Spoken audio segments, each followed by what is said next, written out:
Hello,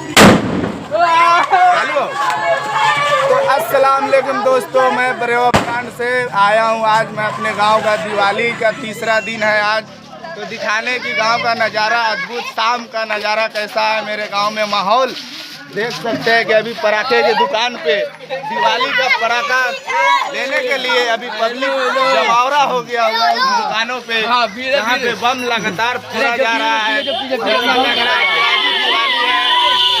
हर कोई यहाँ पे पब्लिक भरा हुआ है, जैसा कि बम कह नहीं सकते।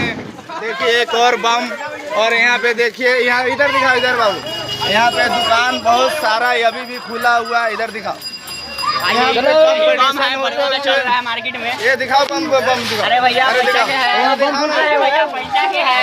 देखो पैसा का छीटिएगा तो बम क्या फ्री का आता है? आपका तो पैसा ही का रहता है।